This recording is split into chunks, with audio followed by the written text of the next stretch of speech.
Cam, we're live, my boy. Episode 10. All right, Bulls, we are back. Episode 10 of the Fat Katz podcast. Today is June the 13th, 2023. Before we get into it, I want to remind you guys that you guys can find us on Spotify and YouTube at the Fat Katz podcast. And you can also find us on Instagram and TikTok at Fat Katz Pod. That's KATZ. And again, we want to give a huge shout out to our listeners. I know Ward has a more specific listeners that he wants to give a shout out to. But before we get into that, just a quick look at the show. Denver Nuggets win the NBA championship. Stephon Diggs and some more NFL news. Conor McGregor making news in South Beach.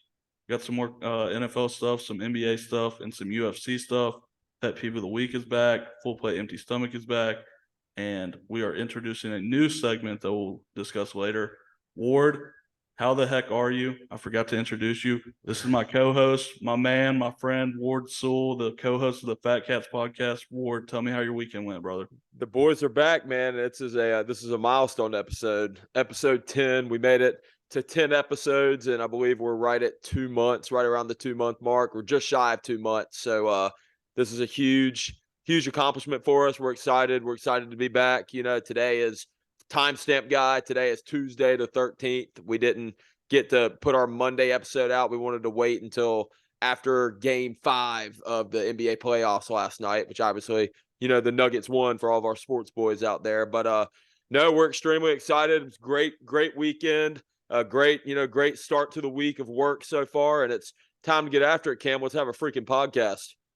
Heck yeah, brother. Man, I got to play some golf up in your country this weekend. So our boy Jay Fry went down to the Johnson County Country Club. You want to talk about an abysmal day of golf? Just an absolute disrespect to the game is what I produced that faithful Sunday afternoon.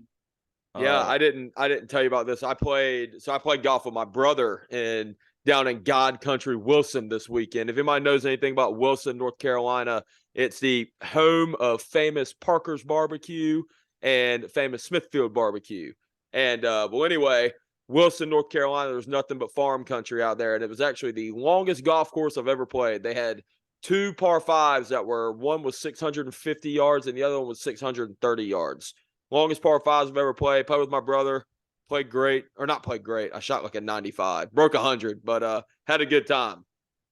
I love to hear that. I love to hear that you and Big Stone got to spend some time together, man. Nothing like hanging out with your brother on the weekend. Oh, yeah. All our people know we started this last episode. We're going to get into it again. It's called First Favorite and Forgotten, with today being episode 10.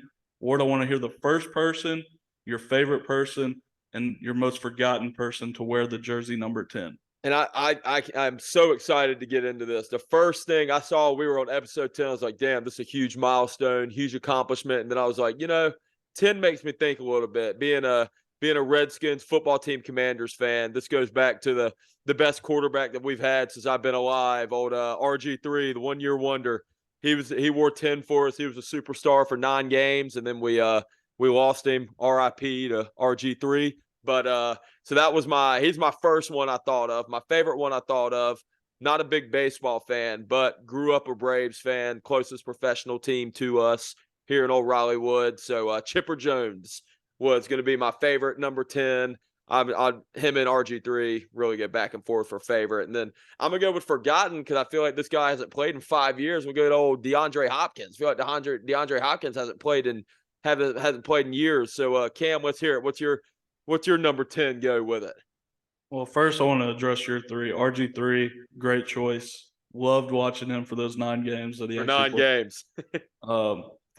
Funny story about Chipper Jones. I played Little League Baseball, and I was the biggest kid out there. So for some reason, all the parents called me Chipper Jones. I never understood it quite, but there's a Chipper Jones connection. And to your point on D-Hop, man, I can't remember the last time I watched DeAndre Hopkins play football. It feels like the last time I watched him was when Jordan dropped that commercial with his gloves over top of the Nike gloves and Adidas gloves when he caught the Hail Mary. But getting into mine, the first person, and this is funny, that came to my mind when I thought of the number 10 was Cordell Stewart, quarterback for the Steelers before Big Ben was drafted. My favorite is Kentucky basketball. Archie Goodwin For those of you who don't know, he played the year that Nerlens Noel got hurt for the Kentucky Wildcats. And my forgotten is Steve Nash with the Lakers. People forget, one, that he played for the Lakers, and also I feel like nobody realizes that he wore number 10 in his stint in LA. But Ward, Steve Nash was a good one. I'll give you that. I didn't even think about that, and you threw Steve Nash, and I was like, damn, I forgot about that. Yeah, these forgotten for me. I'm trying to pull as many out of the hat as I can, trying to just come up with the most impressive names. But I know you have some shout outs to some listeners to give out here, Ward. Absolutely. I have shout outs and some recommendations for our listeners. So Cam and I have been talking offline, little internal Fat Katz talk. And we want to add a segment called Cam. We've added it this week, but we want to add a more in-depth segment for listener questions. We're going to answer listener questions. And I do have a couple shout outs out there. I do want to shout out my boy Justin, Clemson alum. He made the comment that he loves our podcast and he loves hearing the pet peeve of the week. And I actually went out to dinner with Justin a couple days ago, ate some sushi, and I gave him my pre-pet peeve of the week. I'm not going to announce it, not going to break the breaking news until later on in the episode. And then also my boy Peyton P, Fat Katz Forever. He was me and Cam, both our basketball teammate and our softball teammate for our intramural basketball team in college, by the way. Second place in both softball and basketball. But my boy Peyton said him and his work boys love listening to us. So I do want to urge and tell our listeners, please leave comments on Spotify and YouTube. Me and Cam would love to interact with our listeners and love some fan engagement. So Cam, let's hop into it, my friend. Yep. Real quick, I want to say shout out to my man Prez and shout out to Justin, man. Glad you guys are listening and growing the pod. And as we get into it today, the biggest story in sports, obviously, Denver Nuggets closed it out in 5. They're officially our 2023 NBA champions. They beat the Miami Heat last night, 94-89, backed by a Jokic 28 point, 16 rebound, 4 assist game, and Michael Porter Jr.'s best game of the series was 16 and 13. Nikola Jokic is your 2023 Finals MVP. Ward, what you got to say about it? Dude, which one of us called it in 5 and which one of us called it in 6? Ward called it in 5. Big Cam called it in 6. No, I wasn't even trying to talk trash there. I couldn't remember which one. But no, I think we all saw it coming. The Heat had a historical and magical run to the finals. Hats off to them. Hats off to Jimmy Butler. Hats off to Eric Spoelstra over there, head coach. Hats off to Bam Adebayo. But my question is, where's Tyler Hero? Tyler Hero's been out for 2 months. His team's playing in the biggest stage that they've played in since LeBron's been there. I mean, I get you have a broken hand. Oh yeah, can't say what's up to Willow. She just jumped up here. But anyway, I get you have a broken hand, but man, you've been out for 2 months. There has to be a day where you get a cortisone shot and just tough it out. Go in and rub some dirt on it, like them old Kentucky boys say, like Cam says, and tough it out. But I don't know. I think we all saw it coming. Congratulations to Denver. First championship they've had in basketball ever. Longest drought ever in the NBA. So good for the Nuggets. Yeah, man. And if you watched the game last night, this was a game where Miami felt like they were in the lead the whole time. But I know, like, when I was watching it, I never had a doubt that the Nuggets were going to find a way to win that game at home to close out the series. I don't know if you've seen kind of Jokic's press run. The dude does not care about basketball, man. He doesn't want to go to I'll go ahead and just hop into that whenever you're done, Cam. He is, goodness gracious. He's telling people he doesn't even want to go to the trophy ceremony. He wants to go home and race his horses. That's all he cares about. He had a quote last night, Ward, and somebody asked him, "Do you love basketball?" And he said, "Listen, nobody loves their job, and if they do, they're lying." Hey, Jokic, I'll trade with you, buddy. You come do tech sales. I'll go play in the league, and we'll trade. We'll trade salaries too. You make about 30 times more than me on a good day. You make in one day what me and Cam make combined in 2 years. So quit your – not going to cuss because we have listeners on here that disapprove, but quit your B-wording.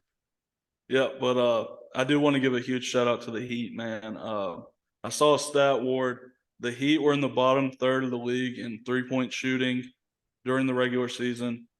throughout the playoff run, they were the number one shooting team in the playoffs. And then for this final series, they finally came back down to earth and shot what they shot in the regular season. So, I mean, the first 3 rounds just absolutely, I mean, really what stories are made of. It's unfortunate that they couldn't make it a few more games, but I mean, what a great team in Denver, and really a team that you could see sticking together for many years. But that's really all we have on that front. Another huge story in sports coming up right now. Stephon Diggs missed mandatory minicamp, and Sean McDermott is not happy about it. I promise you that. And, Cam, circling back to the Denver Nuggets really quick, I do want to let our listeners know that me and Cam are actively working on what content we're going to bring you guys and gals, because, we are a UFC, football, and basketball podcast. Basketball's over, football's not being played right now, and UFC, they have some big things coming up, but a big part of our podcast these last 2 months, Cam, have been these NBA finals. So we will be working, just to let you know. But Cam, to answer your question about Sean McDermott, yeah, he's pissed, man. I'm not sure what's going on with Stephon Diggs. I heard nothing about him in the offseason. He has his money. He has a quarterback. He has an offensive line. I don't know what he's upset about. I don't know if he's sick. I don't know if he ate some bad chips or something like that, got a stomach ache or what. But yeah, he was not there today. Yeah, man. I don't know, the contract situation. It wouldn't make sense for him to be holding out for that. He's got the quarterback, like you said, and he hasn't said why he's out too. So I have no idea. The only thing I can think of is the dude is tired of winners in Buffalo, New York. He's just praying that they get him. I mean, goodness gracious, God bless the man. Yeah, I don't know what the situation is with that.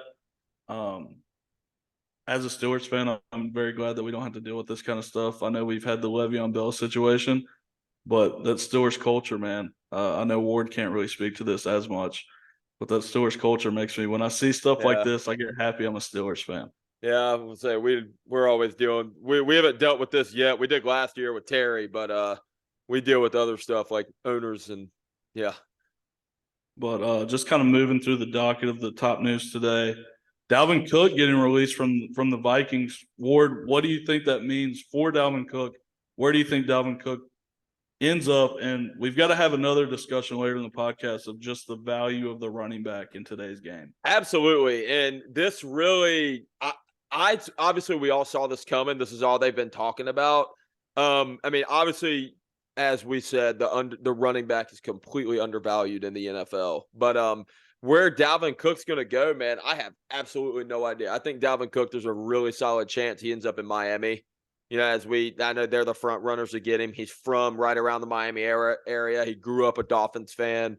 So big chance that he does go to Miami, but I don't know, man. I mean, Dalvin Cook has done so much for that organization, and that organization really just did him dirty, I think. Yeah, man. I mean, this is prime example one of the NFL as a business. It doesn't matter what you've done for me. It's what you're going to do for me, especially the price tag that your contract entails. And Dalvin Cook, I mean, he's been one of the best running backs in the NFL the past 3 years. Really the past 4 years, he's been one of the best running backs in the NFL. And I don't know, man. I was really shocked by this. With the caveat, when he plays. When he plays, yeah. You've got to, I mean, he's coming up on 30. He's due a lot of money. I understand, and I know me and you kind of have different opinions. I think running backs are a dime a dozen. You can find a good running back just about anywhere as long as you have a good offensive line. But he is one of the top running back talents in the league. There's no doubting that. There's no arguing that. I just think in terms of how much of your percentage of salary cap you're going to use, a running back shouldn't take up a large percentage of that. And he was doing that for the Vikings to no avail. They haven't really made much noise in terms of playoff success with him on the roster as they were paying him. A lot of that can be attributed to quarterback and coaching issues. But just another move to free up some space. And the Vikings are in a weird spot, man. They're in a spot where you don't have a quarterback really to build around, but you've got so many young studs around that quarterback that It feels like they're a young quarterback away from going full rebuild, but you could also see them like trying to go all in on Kirk, trying to give him one more run. And I know I'll kind of add on that too, what you were, speaking fantasy wise, I'll go ahead and say Alexander Mattison, however you say your last name, come to Papa. I'm ready for you. I'm ready to draft you. But yeah, I don't know what they're gonna do they are in a weird spot because they were regular season. They had one of the best records in the NFL this year. They were the second best team in the NFC, and they obviously got smacked in the playoffs. But they I don't know, man. I don't know if they're going to try to build around Kirk. I don't know if Kirk's the guy to build around. You think Kirk's a top 10 quarterback in the league or not? No, not even close, to be honest with you. Yeah, I think I'd say he's top 12. I mean, he's not in the bottom half of the league. I can tell you, he's not, he's above top 15, top 16. But I mean, statistically wise, he's a good quarterback. So we said, I take that back. He's a good quarterback at 1:00 on Sunday. Any other time, he's not a good quarterback. So we said last week, Dak was a top half quarterback. Absolutely. No, the hell he is not a top half quarterback. Dak isn't? No way Dak is a top half quarterback. Kirk Cousins is I would much rather have Kirk Cousins on my team than Dak Prescott. You don't think Dak Prescott has had one good year in the past 3 years? No, one good year in the past 4 years because he was hurt all 1 year. 2 years ago, he was hurt. He was. I would take Dak over Dak Prescott through 15. What does Dak? Well, Kirk hasn't done anything in the playoffs either, but I don't know. They both suck. I'd rather have either one, but Kirk will at least put points on the board, and Kirk will at least give you stats. Dak Prescott just throws interceptions and turns the ball over. Fair enough. Hey, 15 interceptions in 12 games and 6 fumbles in 12 games speaks for itself. It does. Go look back at some Eli Manning and Ben Roethlisberger stats in the early 2010s. But I will say too, for Kirk Cousins doesn't have a stud like Chase Young and Montez Sweat and Jonathan Allen and Daron Payne in his face two games out of the year. So I guess that will scar a quarterback like Dak Prescott. Is that what we're going with? Is that what we're going with? We'll go ahead and move on that one. Okay. Floyd Mayweather had some, I guess it was an exhibition fight and some post-fight drama going on. I didn't really see this until Ward brought it up to me. Absolutely crazy video if you haven't watched it. Ward, I don't know if you have any background information or anything you want to add to this. I'm not going to lie. I didn't watch it either. I don't know why that Floyd, being the big money fighter that he is, decides to fight at 11:00 p.m. on a Sunday night, knowing Big Cam and Big Ward got to go to work in the morning. But anyway, yeah, so pretty much long story short, all of our listeners, please go watch the videos. It almost reminds me of a Conor McGregor and Khabib situation after the fight. The ref stopped the fight, and then this John Gotti, whoever the hell John Gotti is, attacks Floyd after. He was not ready to stop fighting. He was ready to keep fighting. And he rushes Floyd and he's throwing hands. And then you know how boxing is. It's like the movies. It's like the crowd rushes in, man. It's like 30 people rush into the ring and break it up. So it wasn't as bad as Conor and Khabib was. But I don't know, man, Floyd's he's one of the greatest boxers ever that we've ever seen. And it's just very unprofessional to see something like that happen in a fight that he's involved in. I don't think it's a good look on him. But yeah, I don't really have too much to say about it. Cam, speaking of fighting, I want to hear tell me what you think about Conor McGregor and the Heat mascot. Game 4? Well, I'll tell you what, Conor McGregor did something this weekend that Floyd Mayweather hasn't done in years, and that's knock somebody out. If you haven't seen it, hilarious video also. I didn't know before I saw the video, I didn't know that the mascot had gotten hurt. This mascot, Conor McGregor beat this mascot unconscious, for those of you who don't know. The kid had to go to the emergency room, the full 9. I watched the video before I knew the kid had gotten hurt, and I watched and I was like, dude, he's not holding back on these punches. That had to not feel good. And then come to find out he went to the emergency room. It makes sense now. Conor did not get the memo that he was supposed to pull these punches. I will say for all of our listeners out there, if you mix Colombian Bam Bam and too much alcohol, aka Conor McGregor's whiskey, and you start punching, and you're a professional fighter and you start punching mascots, this is what's going to happen. Not a good idea. I didn't know he was hurt. I was laughing at the time I saw the video. I thought it was funny that Conor McGregor was punching a mascot, but I didn't know he was hurt. So prayers out to the mascot, his family, and hope he's okay. Hope you're recovering well. I heard he broke his nose, but I hope your nose is doing well, man. And yeah, good for you. I wouldn't take a punch from Connor. Tell them, bring me my money. Yeah, if I did take a punch from Connor, I'd own half of everything he's worth. I wouldn't leave the house without pissing on my leg. But hey, you do you, man. Connor better cut that check, boy. Last thing, top stories, and then we'll get kind of into the nitty gritty.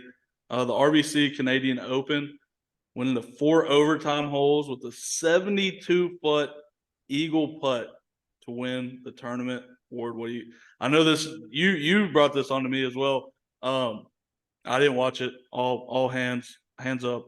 I was playing golf while this was going on. So, Ward, tell me what you got on this. I didn't watch it either. I saw the highlights, but for somebody to hit a 72-foot eagle putt on a par 5, I would just take my cap off to you to win in a 4 double and a 4 overtime too, or a 4-hole overtime. I will say congratulations. I've never come anywhere close to hitting a 72-foot putt. I can't even hit a 5-foot putt. So that's huge. Congratulations. And for anybody that saw too from the PGA Tour this weekend, there was a golfer that went out after he hit that 72-foot putt. A golfer came out his golfing teammate came out trying to celebrate with him, and this golfer was actually playing in that tournament as well, and he gets mauled by security. I mean, it looked like Brian Urlacher came out of retirement and hit this guy. But yeah, I will say I think that whatever PGA did to that guy, he's going over to the Live Golf tournament because he's probably pissed that he got embarrassed in front of everybody. But yeah, I think speaking for both the co-hosts of the Fat Katz Pod, I will say hats off to you, man. That was a hell of a putt. Yeah, if I ever hit a putt like that, nobody in the world would ever be able to tell me anything about golf again. So Cam, off the record too, this has nothing to do with golf. Did Kentucky end up beating LSU or not? No, they went down there and lost 2 games. So so they got beat 2-0, or did they win one? So they did not win one. I would not be punching a ticket to Omaha, which would have hurt the bank account. So I'm not super mad about it. But guess who is going to Omaha? I don't know who's going to Omaha. Ward? We talked about them. The few, the proud. The Wake Forest, the Demon Deacons. Hey, they were loud on Twitter. They have something to cheer for. They were loud on Twitter. All 10 of them were very loud on Twitter. But yeah, hats off to Wake Forest. I live in the real Wake Forest. Y'all are over in Winston-Salem. But yeah, congratulations. Hope you showcase for the ACC in Omaha. Ward, so I remember your full plate last week was 8 teams from North Carolina being in the tournament. What's the number on that now? I'm gonna be 100% honest with you. If this tells you how much I follow baseball, I know I have no idea. I know Wake Forest is in it. I think Duke got beat. Duke was in it too. Oh no, let me get back to you on that one because honestly, I have no idea. Update coming at the end of the show. Yeah, we'll post it. We'll post it on the Insta. Cam will post it for me. I'll tell him what to post. So, for all the folks that tune into this show for Ward's takes, and I know it's a lot of you guys. I know, like, most of you don't listen for me to ramble on and take the spotlight away from Ward. Ward has a pretty spicy take coming up. Ward, I'm just going to let you have the floor on this. I will. So, what I wanted to say was, Mr. Jokic, I've been a supporter for you this whole tournament. I've been backing you up, but man, you're really hurting me with your performance off of the basketball court last night. You have won 2 NBA MVPs. You won the finals MVP last night. You're put in a statistical category with very few players. You are climbing the ladder of one of the greatest centers of all time. You're not there yet, but you're climbing the ladder. You're getting closer and closer. And one thing that you're going to have to do to end up being, if you want to be a great, one thing you're going to have to do is you're going to have to eventually be the face of the NBA. You're young. LeBron's going to be gone soon. All these, KD, you're younger than him. He's going to be gone soon. You have the chance to be the face of the NBA, but you're not helping yourself. And the reason you're not helping yourself is, I hate to tell you, Jokic, you are in the greatest country in the world. You are in America. And for you to come out and say your team is trying to celebrate after you win, and you come out and say, I'm just ready to go home, I don't want to go to a parade, Come on, man. You know, you're over here to play basketball. If you don't want to be here that bad, go play basketball in Siberia, wherever the hell you're from. You know, and see how much money you make over there. But come on, man, show your city hasn't won a basketball championship ever. You're the face of the franchise. Go out, be a team player, celebrate with the fans. And yeah, that's my rant on that. What do you got to say, Cam? I'm not as passionate about it as you. I actually thought it was kind of funny that all he cares about is going back and racing his horses in Serbia with his family. But I understand the sentiment. Like, you just grinded a whole season with these guys, and you don't want to stay 2 extra days for a parade. He is staying. He's not leaving. But I do understand kind of like why even say it. I understand that part of it, but the dude just won the championship. I'm sure he wants to just relax. I mean, he's not. To be honest, he's not like he's a Greek god or anything. I'm sure he's wore out from this finals run. Did you see him in the locker room with the champagne? I did. He had zero clue what to do with that champagne bottle. Then he was drinking a Michelob Ultra. Did you see that? Yeah. Did you see him tackle Jamal Murray into the pool? No, I didn't see that. That's funny. I wouldn't have gone on a rant like that if I saw that. That's pretty funny. But that's all we have finals wise. Again, congrats to the Denver Nuggets, and can't wait for basketball to start up. You know me, I love basketball. It's my second favorite sport. So we've got a little while until it starts again, but I'm ready for it to get going here. We do have a new segment, and the name of this segment is subject to change, but at the moment it's going to be Mellon's question of the week. Josh Mellon has commented on almost all of our YouTube videos, offering a question, offering his takes, whatever. So until more people participate, this is going to be Josh Mellon's question of the week. This week, the question we decided to kind of answer and touch on was the NBA expansion. Mellon wanted to know where we thought the next expansion teams were going to be placed, and if we had to decide where those teams will be. I'll start out. I think it's kind of common knowledge. Seattle Supersonics are going to be a team, and then Vegas is going to get a team. This is supposed to happen in 2028. It might get postponed to after that, but that's kind of common knowledge. I think Vegas is set in stone. Seattle is the favorite for the other team. For me, personally, I'd love a team in Seattle, and obviously I'm biased, but the Kentucky Colonels in Louisville, Kentucky would be awesome. I would probably move there and be a season ticket holder if that happened. That's my two takes, Mellon. Ward, let's hear what you got. You know, Cam, I don't want you to get mad when I say this, but I will start off by saying, Mellon, we love you, brother. Love the comments, and sorry about South Carolina getting beat by Florida. And I think, and this is very opinion based, but I think that a NBA team should move right here to Raleigh. And hear me out when I say this. And this is when I said I might get you mad, but we're in the college basketball capital of the world. We got Carolina. Well, actually, let me start over here. We have NC State, Carolina, then Duke. State beat both of them this year, by the way. That's why I said that. But yeah, you're right. Whoa! Don't forget the Wake Forest Demon Deacons. they're 2 hours away. They're in Winston-Salem now. They're in the western part of the state.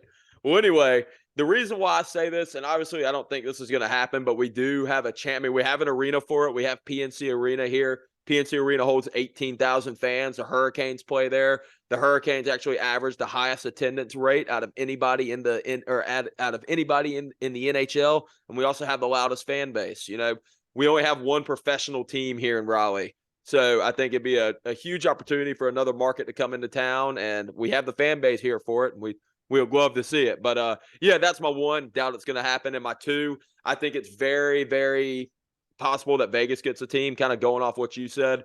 Vegas has a football team now. They have the Raiders. The Oakland Athletics just got approved to move to Vegas to follow the Raiders from Oakland. So they're soon going to have a baseball team. You got to complete the trifecta. You got to get a basketball team. So, Mellon, to answer your question very longly, I think Raleigh and Vegas are my two big markets. Yeah, I'm going to give you the reason why neither one of our wishes are going to come true. If you have a Saturday NBA game and a Saturday Kentucky or Louisville game, those fan bases are going to go watch Kentucky or Louisville. If you have a Saturday Raleigh game and a Saturday Duke or North Carolina game, those fans are going to go watch Duke or North Carolina. In Vegas, you're the show. And don't forget about the Wolfpack too. Yeah, shout out to the Wolfpack. Yeah, shout out to the Wolfpack, man. Hey, we made the NCAA tournament. We won just as many games as Kentucky did in the tournament. State champs, man. I'm not throwing any shade. State champs. Hand up, state champs. Hey, round of 32. Yeah. Hey, no, what'd you think of my take on Riley? That was completely off limb. I didn't even think about that. I just threw at it. I like it. I know Charlotte has a team, so it's probably not happening. But that was my first thought when you said that. I also think that Charlotte is a great test to like what kind of Southern towns are, and they're such fair weather fans. It drives me nuts. Go to a Panthers game when they're 3-13. I promise you can get a ticket. I promise, and it's not going to break the bank. Whenever in 2015 or 16, whenever the Panthers went to the Super Bowl, everybody was Panthers fans. Dude, you couldn't walk down the street without somebody saying, "Hey, did you know that I'm a Panthers fan?" Like Cam Newton, Cam Newton and Luke Kuechly. You saw 59 and 1 jerseys everywhere. I'm just hoping the Redskins get good or the Commanders get good, and hopefully the bandwagon Commanders fans / Panthers fans will come out of the woodwork. Yeah, but moving on, we're going NFL now, and this is something we've already touched on, obviously, and I've already given my opinion on it. I'll kind of go off on it a little bit more. But Ward, the running backs in the NFL, I know you have some notable free agents that you want to touch on, and kind of your take on how running backs are underutilized and not valued as highly. Yeah, absolutely. And and kind of what adds to my argument here what adds to the NFL's argument here, there has been one running back in me and Cam's, I'd say there's been one running back since we've been in high school, college. There's been one running back that has performed just as well or better in their second contract as they did in their first contract, and that's Derrick Henry. Cam, can you think off the top of your head of another running back that has been just as good in their second contract as their first? In the past 8 years. I'd say McCaffrey, but he's been hurt way too much. He's been hurt so much, yeah. Dalvin, maybe, but again, the injury concerns. I will say Alvin Kamara is probably one I could think of. Alvin Kamara, yeah, but he's never been a dominant running back. So yeah. I know what you're saying. Yeah, but anyway, the reason, the running backs are just not valued the way they used to be in the NFL. You look at some of the free agent running backs right now. Le'Veon Bell, yeah, he's a free agent right now too. But I mean, Ezekiel Elliott, he was a stud at one point. I know he's had a couple down years, and obviously he played for the Cowboys, so he's very overhyped than he should be. But I mean, he's a free agent. Leonard Fournette is a free agent right now. I mean, and you look at Saquon too, man. When Saquon's healthy, he is one of the best running backs. And I mean, it's him, Christian McCaffrey, and Derrick Henry. I think those are the 1, 2, 3 talent-wise, running back-wise in the NFL. And even, I mean, I think Saquon and Christian McCaffrey are in their own boat, man, from what they can do catching the ball and running the ball. I mean, they're versatile. So, I mean, you look at them, the Giants won't pay him. The Giants won't give him a long-term contract. And I think it's very smart on his part what he's doing, because he's getting himself paid at the end of the day. They're trying to franchise tag him for $10 million. He won't take it. He didn't show up to minicamp this week. But, I mean, he's another one. And then you look at Dalvin Cook. Dalvin Cook's been arguably one of the top 5 running backs in the league the past couple of years. I mean, you just look at this running back, or you look at this market compared to the quarterback market or the wide receiver market. You're telling me if you have a top 5 quarterback in the NFL, you're not going to pay him. If you have a top 5 wide receiver in the NFL, you're not going to pay him. I don't know. That's kind of my, what do you have to say? What would you add to that, Cam? Yeah, man, it makes me sad seeing like that the running back position isn't as valued as it used to be. I mean, I can sit here for minutes and name guys like Steven Jackson and Michael Turner and Marion Barber, guys that we grew up watching that were, quote unquote middle of the pack running backs then, that were just electric to watch, so fun to watch, and workhorses, getting the ball 40 times a game. I miss that in a sense. I mean, like Jerome Bettis even. The names are just filtering back. Maurice Jones-Drew. Hey, John Riggins, Redskins great.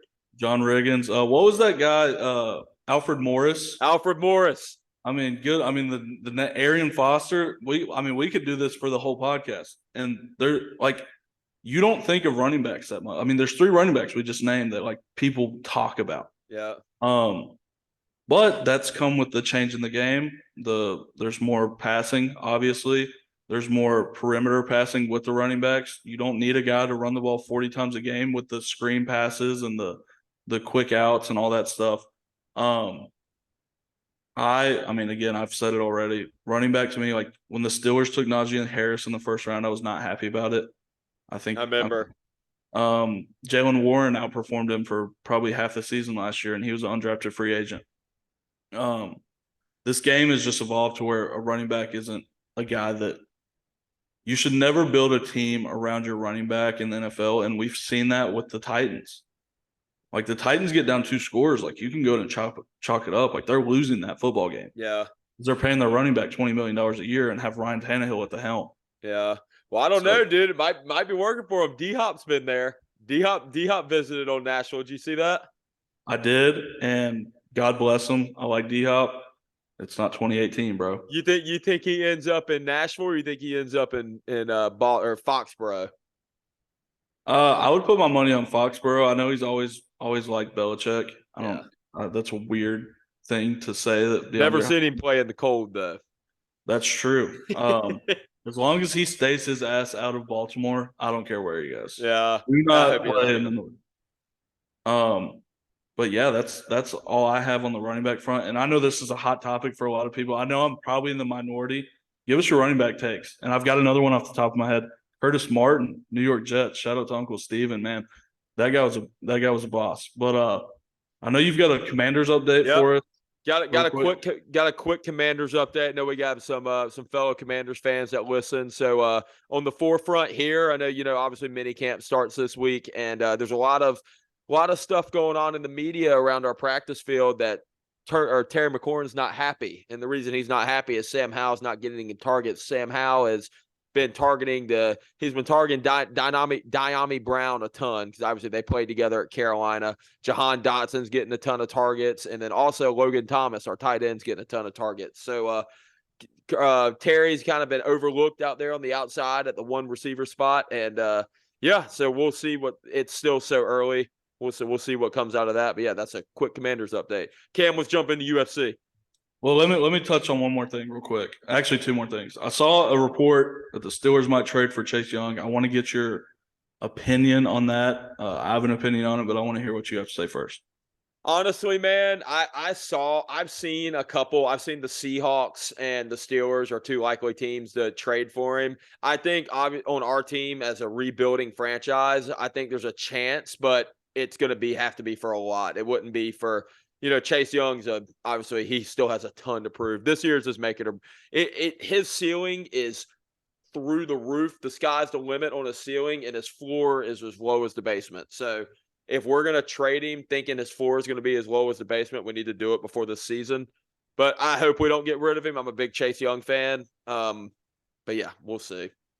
So the package I saw, and tell me if you would take this, it was Deontay Johnson and next year's 2nd round pick. We're so stacked at wide receiver, we don't need any more wide receivers. That was my thought. That was my thought as well when I saw that package. It just didn't make sense for you guys to me. Maybe a first and a second, or I don't know. But and give me Cole Holcomb back. I love that guy. Yeah, a word on the street. Stud. I'm telling you, y'all got a freaking stud, man. Word on the street is he's been tearing it up at minicamp so far. So the mullet man.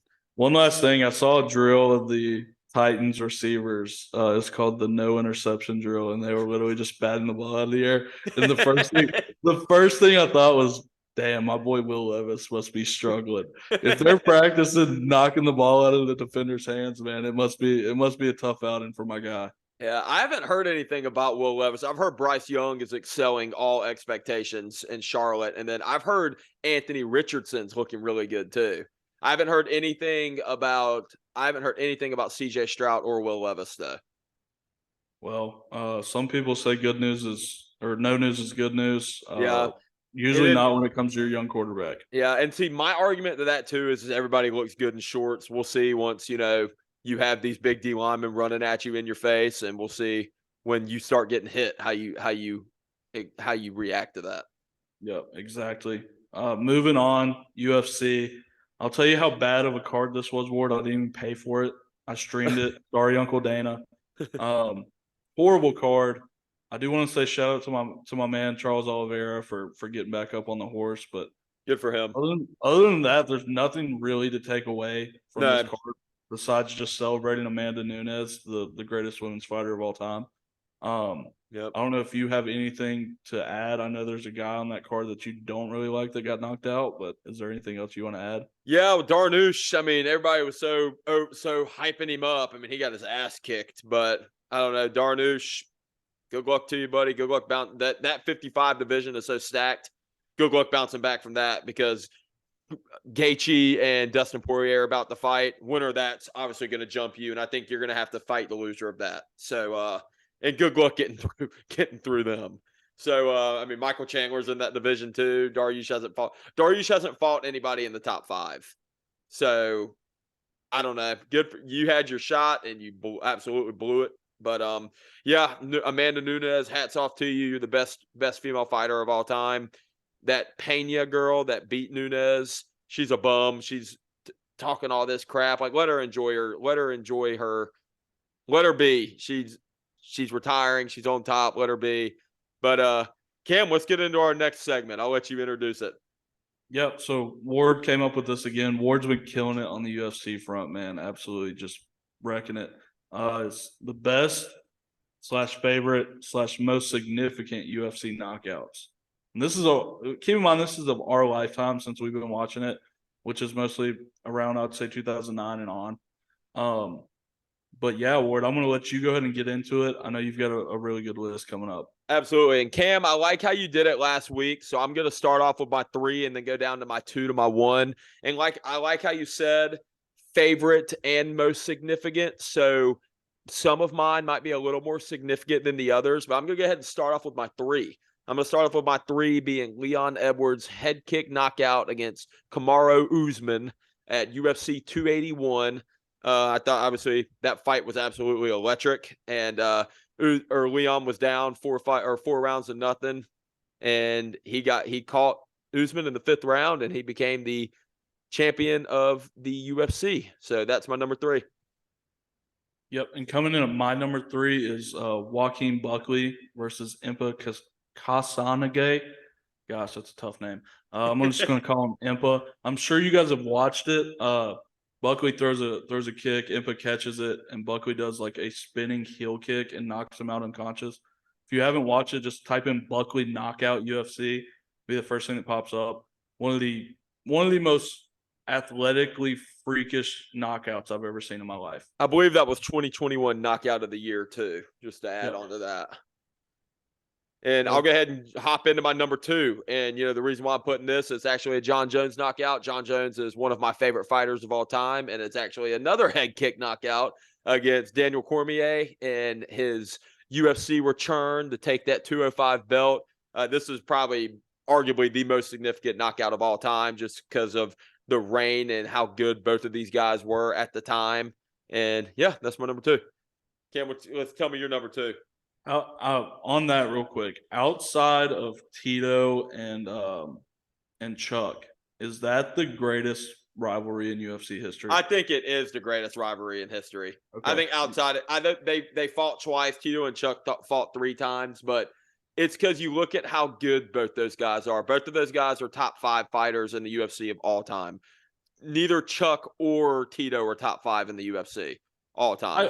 I agree with that. The only reason I throw Tito and Chuck in there is because they're what built the UFC. Exactly. That's what I was going to say. Like, without them, like, they're magic and bird for the UFC to me. They are. They are what built the UFC, which is huge. But you just look at the skill sets of both Daniel Cormier and John Jones. I mean, and even the fight build up. I mean, I think it's the 2nd biggest pay-per-view ever behind McGregor Khabib.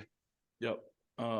I mean, awesome rivalry. I love both those guys. There's not many rivalries in sports where you walk away and you're like, man, I really like both of those guys. And that's one of them. Coming in at my number 2, talk about another good rivalry. It's Weidman Silva 1. Yep. Was when Silva was on his reign. I think it was 8 straight title defenses, and doing his little dance around the ring bull crap, and Weidman catches him with the hook and puts him out.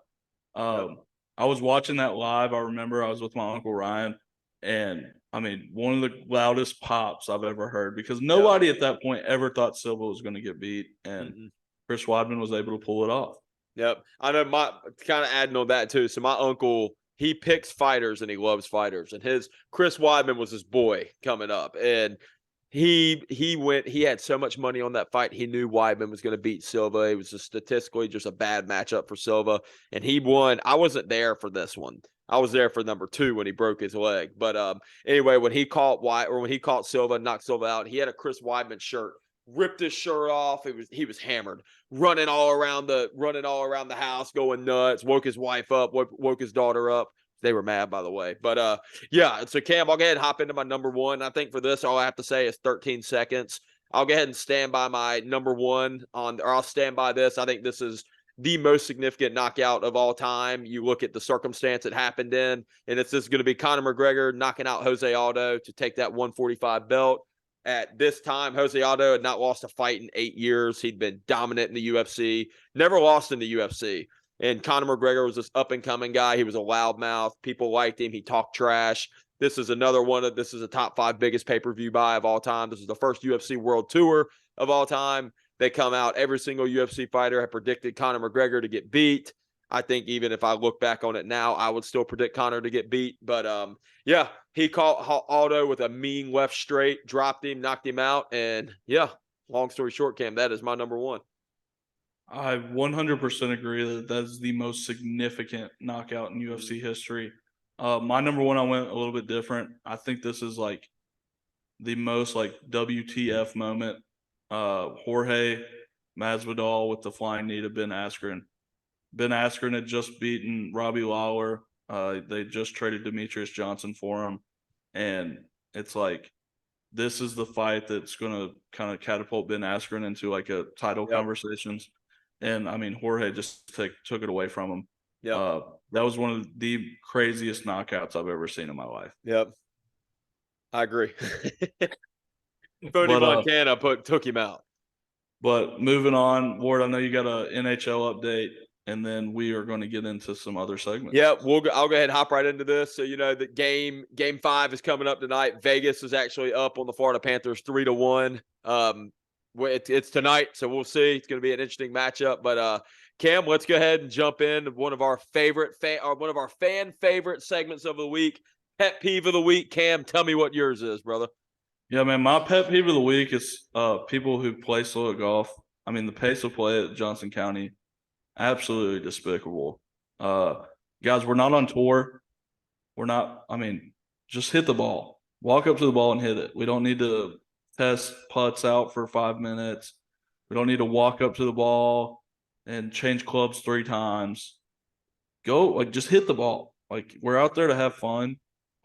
Just don't make – I waited at a hole, Ward, in a tee box for 20 minutes watching. Oh, yeah. And they weren't bad players. It's one thing if you're bad.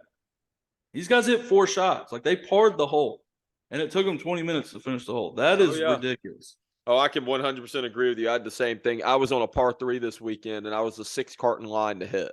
But so I will agree on that. But my pet peeve of the week, and I'm going to say again, shout out to my boy Justin. I gave him the inside spoiler on this one. But my pet peeve of the week, and Cam, I hope you didn't do this when you were a kid, but my pet peeve of the week is people that wear shirts in the pool.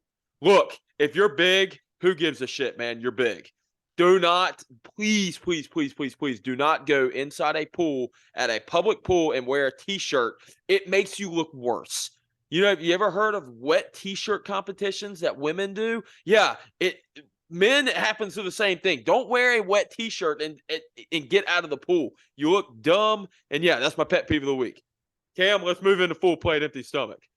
Yeah, we're just real quick to ease your nerves. I was never a T-shirt guy. I know what I'm working with. I know what I got. I'm proud of it. Embrace it, man. Who cares? You're big, you're big. Who gives a crap? Embrace it. Don't be one of those kids that wear a T-shirt. Yep, and you guys can catch Ward as a judge at the next Fat Man White T-shirt competition, so keep an eye. full plate, empty stomach. My full plate of the week is three guys, actually. It's Ish Smith, Jeff Green, and DeAndre Jordan. All three got their first NBA championship, all three in the league for over 15 years. I want to give a huge shout out to those guys. They didn't add minutes, or Jeff Green did, but Ish Smith and DeAndre Jordan didn't really add value in the finals.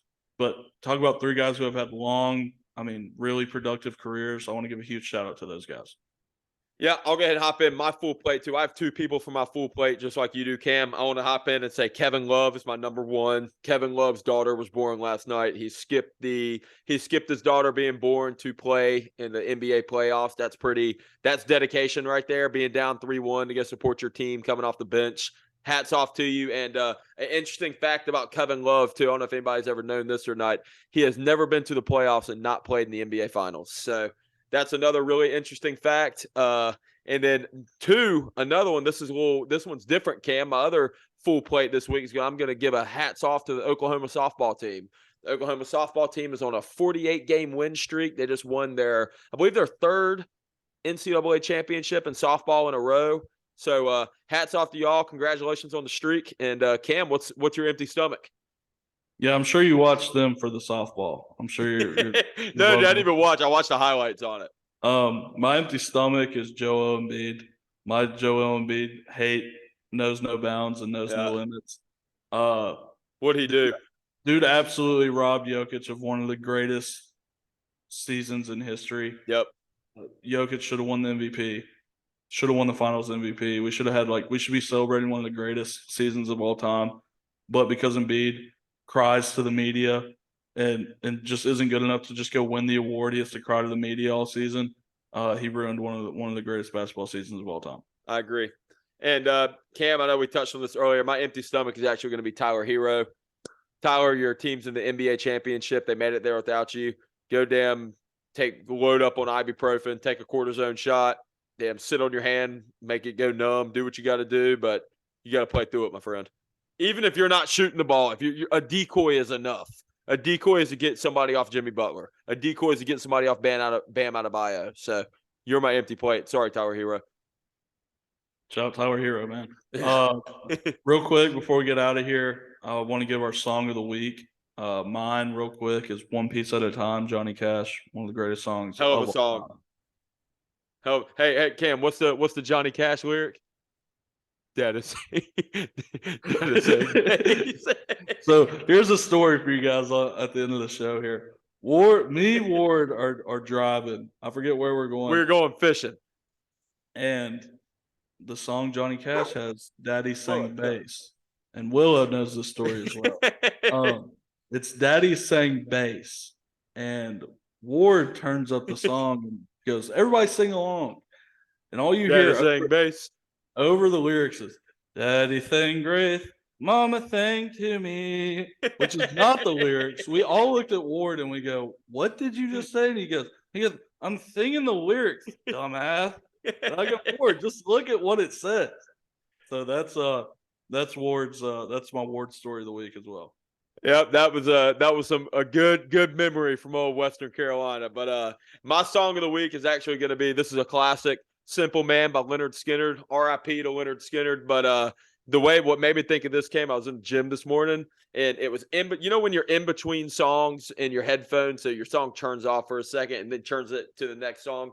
I'm blasting rap music, man. I'm in my zone. I'm pumped up. I'm deadlifting, and then I hear "Simple Man" on the YMCA radio. I'm like, dude, this is such a good song, man. I immediately go to Spotify and I play "Simple Man." I think I'll listen to it 4 times over in a row. But like, dude, this is it's a classic. It's one of the best songs of all time. But that I saw that and I said, dude, I'm definitely throwing this on the pod. But Cam, hell of a podcast, man. It's been great. Good recap. That was episode 10 of the Fat Katz podcast. I want to reiterate one more time before we let you guys go. Find us on YouTube and Spotify. Just type in the Fat Katz podcast. That's KATZ. And find us on Instagram and TikTok at Fat Katz Pod. Again, we appreciate all you guys listening, all you guys that made it this far. Huge shout out. And again, If you want to take the title away from Josh Millen's question of the week, drop some We would questions. love we even if you want to text us, me and Cam's number. All of our listeners are pretty exclusive. Hit us up on Instagram. Hit us up on text at Fat Katz Pod. Text us personally.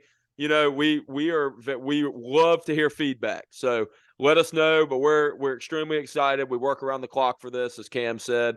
And y'all check the Instagram out. Check the TikTok out. Cam does a hell of a job posting our content. And, shout out to that man for that. But, I'll go ahead and leave off with my line. If you've made it this far, I owe you a beer. Nobody's taking me up on that either, by the way. And one more thing, Cam, before we hop on or hop off. Never mind. I already covered it. Yeah. Leave comments. If you made it this far, I owe you a beer. Love all y'all. Thanks for listening. Peace.